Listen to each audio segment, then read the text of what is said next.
الحمد لله الذي أنزل على عبده الكتاب ولم يجعل له عوجا قيما لينذر بأسا شديدا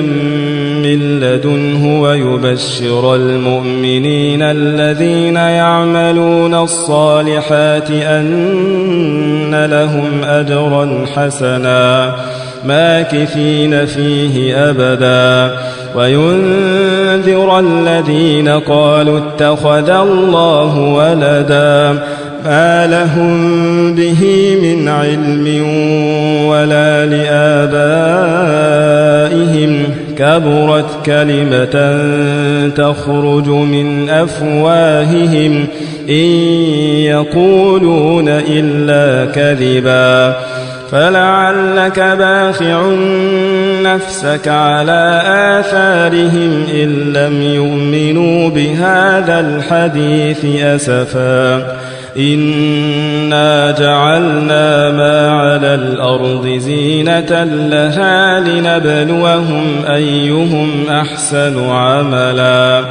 وإنا لجاعلون ما عليها صعيدا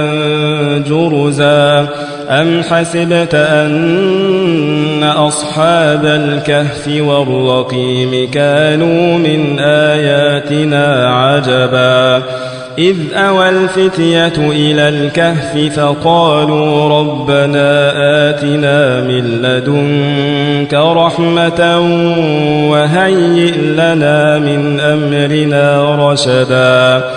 فضربنا على آذانهم في الكهف سنين عددا ثم بعثناهم لنعلم أي الحزبين أحصى لما لبثوا أمدا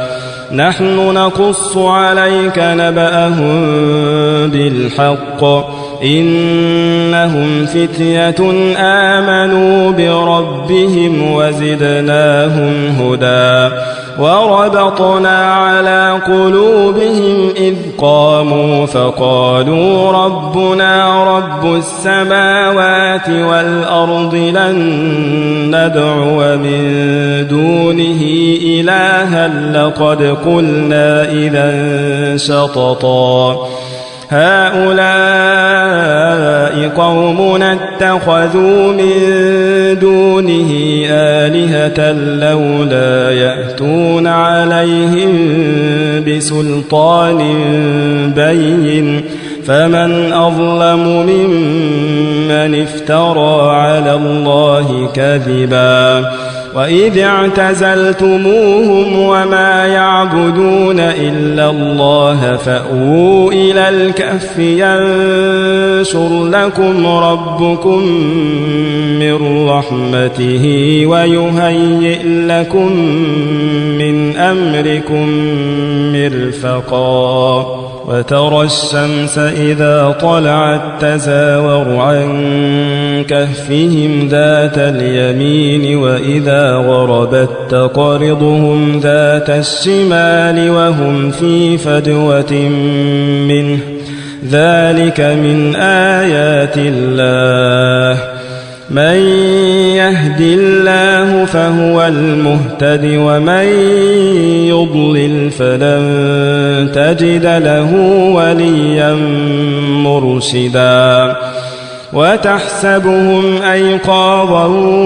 وهم رقود ونقلبهم ذات اليمين وذات الشمال وكلبهم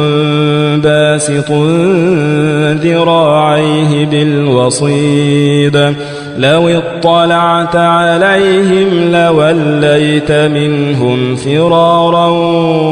ولملئت منهم رعبا وكذلك بعثناهم ليتساءلوا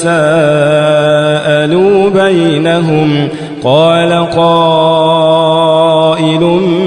منهم كم لبثتم قالوا لبثنا يوما أو بعض يوم قالوا ربكم أعلم بما لبثتم فبعثوا أحدكم بورقكم هذه إلى المدينة فلينظر أيها أزكى طعاما فليأتكم برزق منه وليتلطف ولا يشعرن بكم أحدا إنهم إن يظهروا عليكم يرجموكم أو يعيدوكم في ملتهم ولن تفلحوا إذا أبدا وكذلك أعثرنا عليهم ليعلموا أن وعد الله حق وأن الساعة لا ريب فيها إذ يتنازعون بينهم أمرهم فقالوا بنوا عليهم بنيانا ربهم أعلم بهم قال الذين غلبوا على أمرهم لنتخذن عليهم مسجدا سيقولون ثلاثة رابعهم كلبهم ويقولون خمسة سادسهم كلبهم رجما بالغيب ويقولون سبعة وثامنهم كلبهم قل ربي أعلم بعدتهم ما يعلمهم إلا قليل فلا تمار فيهم إلا مراء ظاهرا ولا تستفت فيهم منهم أحدا ولا تقولن لشيء إني فاعل ذلك غدا إلا أن يشاء الله واذكر ربك إذا نسيت وقل عسى أن يهديني ربي لأقرب من هذا رشدا ولبثوا في كهفهم 300 سنين وازدادوا 9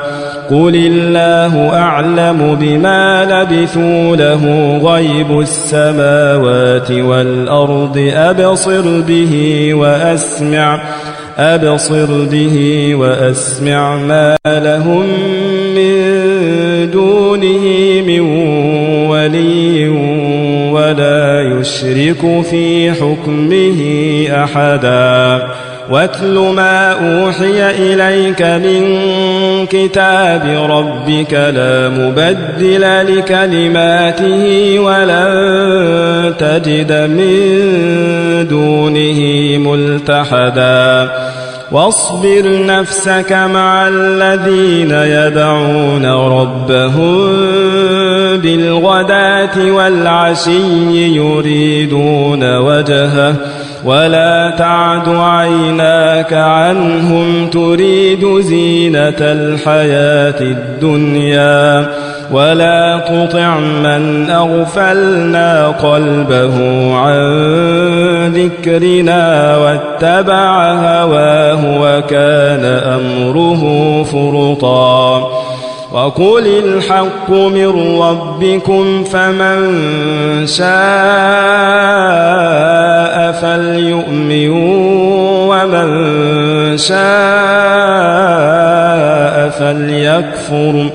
إنا أعتدنا للظالمين نارا أحاط بهم سرادقها وإن يستغيثوا يغاثوا بماء كالمهل يشوي الوجوه بئس الشراب وساءت مرتفقا إن الذين آمنوا وعملوا الصالحات إنا لا نضيع أجر من أحسن عملا أولئك لهم جنات عدن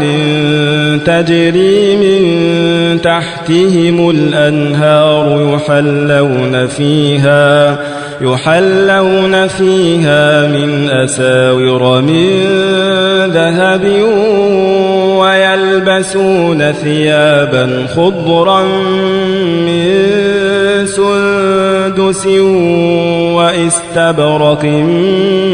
متكئين فيها على الأرائك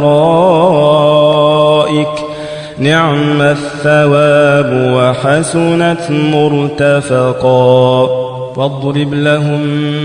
مثل الرجلين جعلنا لأحدهما جنتين من أعناب وحففناهما بنخل وجعلنا بينهما زرعا كلتا الجنتين آتت أكلها ولم تظلم منه شيئا وفجرنا خلالهما نهرا وكان له ثمر فقال لصاحبه وهو يحاوره أنا أكثر منك مالا وأعز نفرا ودخل جنته وهو ظالم لنفسه قال ما أظن أن تبيد هذه أبدا وما أظن الساعة قائمة ولئن رددت إلى ربي لأجدن خيرا منها منقلبا قال له صاحبه وهو يحاوره أكفرت بالذي خلقك من تراب ثم من نطفة ثم سواك رجلا لكن هو الله ربي ولا أشرك بربي أحدا ولولا إذ دخلت جنتك قلت ما شاء الله لا قوة إلا بالله إن ترني أنا أقل منك مالا وولدا فعسى ربي أن يؤتيني خيرا من جنتك ويرسل عليها حسبانا من السماء فتصبح صعيدا زلقا أو يصبح ماؤها غورا فلن تستطيع له طلبا وأحيط بثمره فأصبح يقلب كفيه على ما أنفق فيها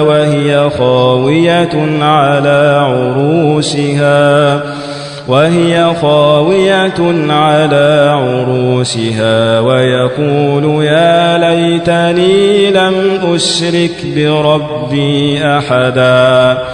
ولم تكن له فئة ينصرونه من دون الله وما كان منتصرا هنالك الولاية لله الحق هو خير ثوابا وخير عقبا واضرب لهم مثل الحياة الدنيا كماء إن أنزلناه من السماء فاختلط به نبات الأرض فأصبح هشيما تذروه الرياح وكان الله على كل شيء مقتدرا المال والبنون زينة الحياة الدنيا والباقيات الصالحات خير عند ربك ثوابا وخير أملا ويوم نسير الجبال وترى الأرض بارزة وحشرناهم فلم نغادر منهم أحدا وعرضوا على ربك صفا لقد جئتمونا كما خلقناكم أول مرة بل زعمتم أن لن نجعل لكم موعدا ووضع الكتاب فترى المجرمين مشفقين مما فيه ويقولون يا ويلتنا ما لهذا الكتاب لا يغادر صغيرة ولا كبيرة إلا أحصاها ووجدوا ما عملوا حاضرا ولا يظلم ربك أحدا وإذ قلنا للملائكة اسجدوا لآدم فسجدوا إلا إبليس كان من الجن ففسق عن أمر ربه أفتتخذونه وذريته أولياء من دوني وهم لكم عدو بئس للظالمين بدلا ما أشهدتهم خلق السماوات والأرض ولا خلق أنفسهم وما كنت متخذ المضلين عضدا ويوم يقول نادوا شركائي الذين زعمتم فدعوهم فلم يستجيبوا لهم وجعلنا بينهم موبقا ورأى المجرمون النار فظنوا أنهم مواقعوها ولم يجدوا عنها مصرفا ولقد صرفنا في هذا القرآن للناس من كل مثل وكان الإنسان أكثر شيء جدلا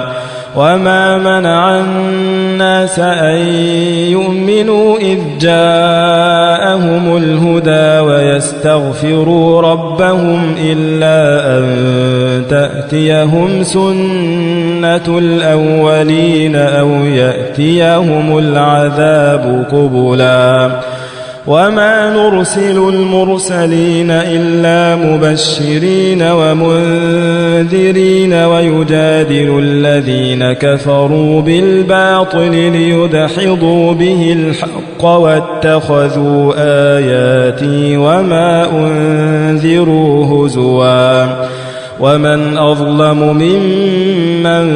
ذكر بآيات ربه فأعرض عنها ونسي ما قدمت يداه إنا جعلنا على قلوبهم أكنة أن يفقهوه وفي آذانهم وقرا وإن تدعهم إلى الهدى فلن يهتدوا إذن أبدا وربك الغفور ذو الرحمة لو يؤاخذهم بما كسبوا لعجل لهم العذاب بل لهم موعد لن يجدوا من دونه موئلا وتلك القرى أهلكناهم لما ظلموا وجعلنا لمهلكهم موعدا وإذ قال موسى لفتاه لا أبرح حتى أبلغ مجمع البحرين أو أمضي حقبا فلما بلغا مجمع بينهما نسيا حوتهما فاتخذ سبيله في البحر سربا فلما جاوزا قال لفتاه آتنا غداءنا لقد لقينا من سفرنا هذا نصبا قال أرأيت إذ أوينا إلى الصخرة فإني نسيت الحوت وما أنسانيه إلا الشيطان أن أذكره واتخذ سبيله في البحر عجبا قال ذلك ما كنا نبغي فارتدا على آثارهما قصصا فوجدا عبدا من عبادنا آتيناه رحمة من عندنا وعلمناه من لدنا علما قال له موسى هل أتبعك على أن تعلمني مما علمت رشدا قال إنك لن تستطيع معي صبرا وكيف تصبر على ما لم تحط به خبرا قال ستجدني إن شاء الله صابرا ولا أعصي لك أمرا قال فإن اتبعتني فلا تسألني عن شيء حتى أحدث لك منه ذكرا فانطلقا حتى إذا ركبا في السفينة خرقها قال أخرقتها لتغرق أهلها لقد جئت شيئا إمرا قال ألم أقل إنك لن تستطيع معي صبرا قال لا تؤاخذني بما نسيت ولا ترهقني من أمري عسرا فانطلقا حتى إذا لقيا غلاما فقتله قال أقتلت نفسا زكية بغير نفس لقد جئت شيئا نكرا قال ألم أقل لك إنك لن تستطيع معي صبرا قال إن سألتك عن شيء بعدها فلا تصاحبني قد بلغت من لدني عذرا فانطلقا حتى إذا أتيا أهل قرية استطعما أهلها فأبوا أن يضيفوهما فوجدا فيها جدارا يريد أن ينقض فأقامه قال لو شئت لاتخذت عليه أجرا قال هذا فراق بيني وبينك سأنبئك بتأويل ما لم تستطع عليه صبرا أما السفينة فكانت لمساكين يعملون في البحر فأردت أن أعيبها وكان وراءهم ملك يأخذ كل سفينة غصبا وأما الغلام فكان أبواه مؤمنين فخشينا أن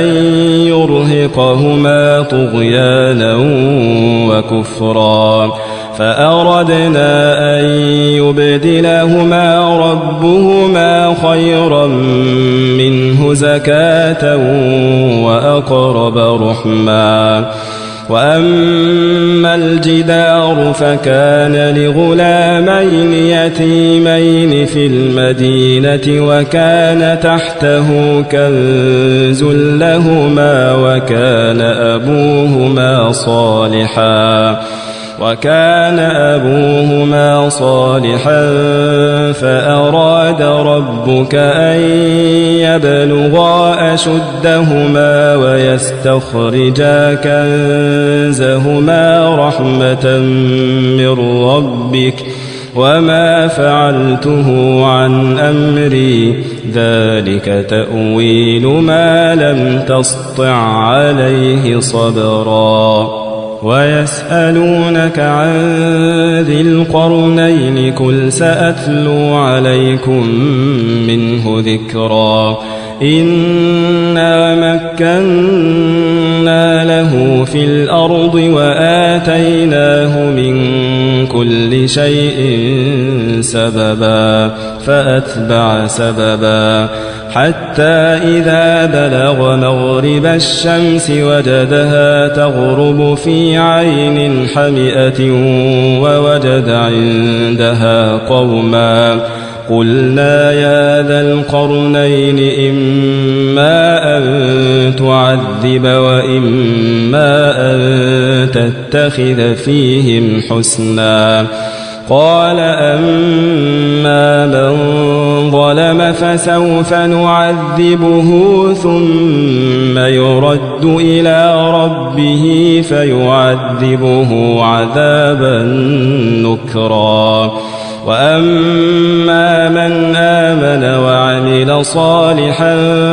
فله جزاء الحسنى وسنقول له من أمرنا يسرا ثم أتبع سببا حتى إذا بلغ مطلع الشمس وجدها تطلع على قوم لم نجعل لهم من دونها سترا كذلك وقد أحطنا بما لديه خبرا ثم أتبع سببا حتى إذا بلغ بين السدين وجد من دونهما قوما لا يكادون يفقهون قولا قالوا يا ذا القرنين إن يأجوج ومأجوج مفسدون في الأرض فهل نجعل لك خرجا على أن تجعل بيننا وبينهم سدا قال ما مكني فيه ربي خير فأعينوني بقوة أجعل بينكم وبينهم ردما آتوني زبر الحديد حتى إذا ساوى بين الصدفين قال انفخوا حتى إذا جعله نارا قال آتوني أفرغ عليه قطرا فما استطاعوا أن يظهروه وما استطاعوا له نقبا قال هذا رحمة من ربي فإذا جاء وعد ربي جعله دكاء وكان وعد ربي حقا وتركنا بعضهم يومئذ يموج في بعض ونفخ في الصور فجمعناهم جمعا وعرضنا جهنم يومئذ للكافرين عرضا الذين كانت أعينهم في غطاء عن ذكري وكانوا لا يستطيعون سمعا أفحسب الذين كفروا أن يتخذوا عبادي من دوني أولياء إنا أعتدنا جهنم للكافرين نزلا قل هل ننبئكم بالأخسرين أعمالا الذين ضل سعيهم في الحياة الدنيا وهم يحسبون أنهم يحسنون صنعا أولئك الذين كفروا بآيات ربهم ولقائه فحبطت أعمالهم فلا نقيم لهم يوم القيامة وزنا ذلك جزاؤهم جهنم بما كفروا واتخذوا آياتي ورسلي هزوا إن الذين آمنوا وعملوا الصالحات كانت لهم جنات الفردوس نزلا خالدين فيها لا يبغون عنها حولا قل لو كان البحر مدادا لكلمات ربي لنفد البحر قبل أن تنفد كلمات ربي ولو جئنا بمثله مددا قل إنما أنا بشر مثلكم يوحى إلي أنما إلهكم إله واحد فمن كان يرجو لقاء ربه فليعمل عملا صالحا ولا يشرك بعبادة ربه أحدا